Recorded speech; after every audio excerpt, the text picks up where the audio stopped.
A paradise lost. Yes, but how is it possible for so much good to go bad? And I'm not talking about milk that spoiled over the course of time, but rather I'm talking about something much, much bigger amongst and a part of the whole of society.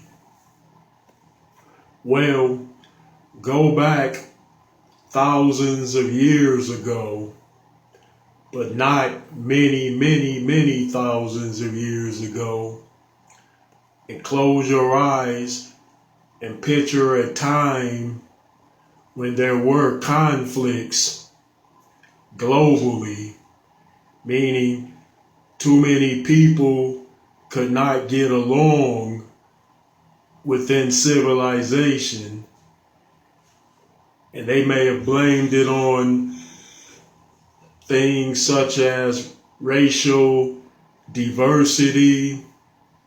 They might have blamed it on things such as religious indifferences.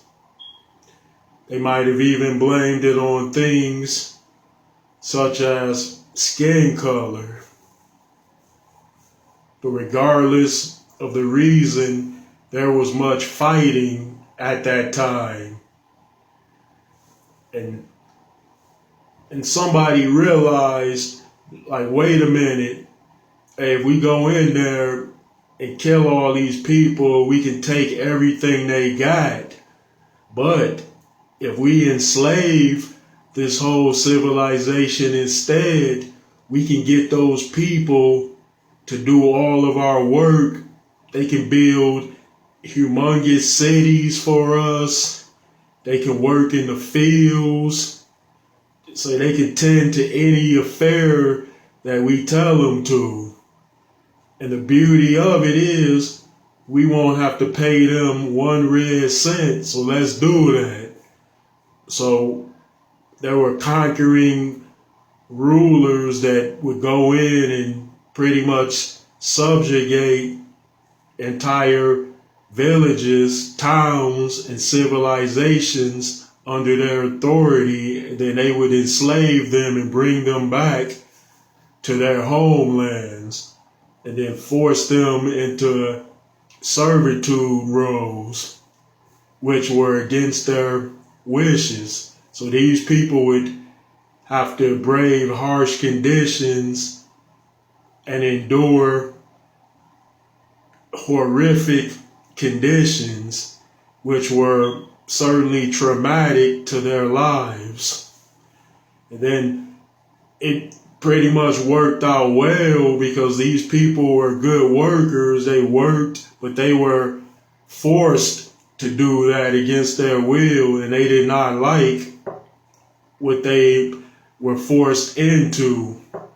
So others said, wait a minute, this slave thing seems to be working. So if it worked out so well for them, then I'm going to go and conquer a civilization and force their people to serve me as well, because things are working out fine for this king abroad, because these slaves over here have built up massive cities, beautiful monuments, glorious testaments to that ruler's greatness. So I'm going to do the same thing. So they went out and conquered and pillaged and took people against their will and forced them into occupation and so forth and so forth. Then many others would do that for generations, because remember, if something is proven to work, right or wrong, then that means people will apply those. Now, if something is proven not to work, then it is not going to be applied, because why waste your time with something that isn't a working thing? So there were many, many kingdoms being built up by slavery, and because of slavery, there were those that were pillaging and killing. And then at that point, at that time, things didn't look as pretty or wonderful as they once had in the past.